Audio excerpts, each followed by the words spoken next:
Hi friends, ఈరోజు మనం తయారు చేసుకునే రెసిపీ పల్లి ఉండలండి. అంటే పప్పు ఉండలు. ముందుగా ఇప్పుడు మనం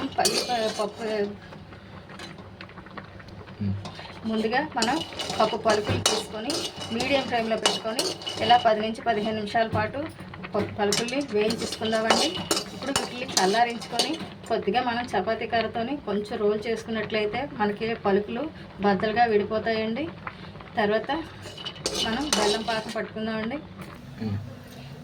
చూడండి ఫ్రెండ్స్, ఈ కప్పుతోనే నేను పల్లీలు తీసుకున్నానండి. ఇప్పుడు అదే కప్పుతో బెల్లం కూడా తీసుకుంటున్నాను. కలయి పెట్టుకున్నానండి. ఇందులో ఒక 2 స్పూన్ల నీళ్ళు వేసుకున్నాను. ఎక్కువ నీళ్ళు వేసుకోకండి, తక్కువ నీళ్ళు వేసుకుంటే తొందరగా పాకం వచ్చేస్తుంది. ఇప్పుడు పాకం వచ్చాక మీకు చూపిస్తానండి.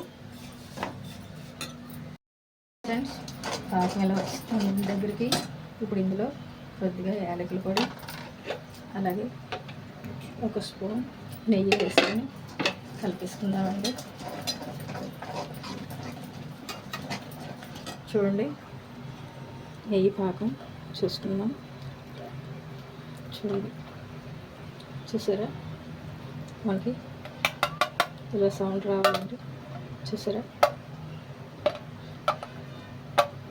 ఇలా సౌండ్ వచ్చిందంటే మనకి పాకం వచ్చేసినట్టేనండి.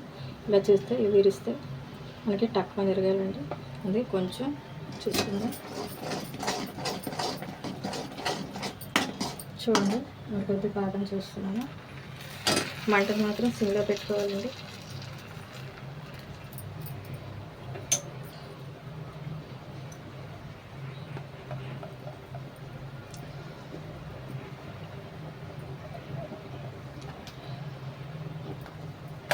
చూడండి ఫ్రెండ్స్, పాకం వచ్చిందండి మనకి.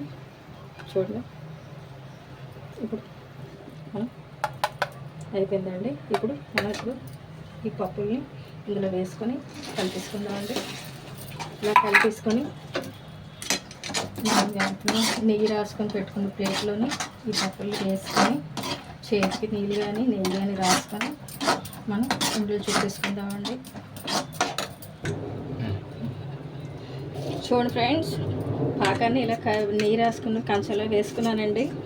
నేనేమో పప్పుండలు చేద్దాం అనుకున్నాను, కానీ మా అబ్బాయి వచ్చి పప్పుండలు వద్దామా చక్కీ చేయాలన్నాడు. దాంతోనే మార్చుకున్నానండి. ఇప్పుడు పప్పు ఉండలకైనా చక్కీకైనా కూడా ఒకటే పాకం అండి. ఇప్పుడు ఇలా వేసుకున్నాం కదా, దీన్ని కాసేపు ఫ్యాన్ దగ్గర పెట్టేసుకొని ముక్కలుగా కట్ చేసుకుందామండి. అంతేనండి, ఎంతో రుచిగా ఉండే పప్పు చెక్కీ అయినా పప్పు ఉండలైనా ఒకే పాకంతో ఒకేలా తయారు చేసుకోవచ్చండి. Thank you for watching. Please subscribe my channel.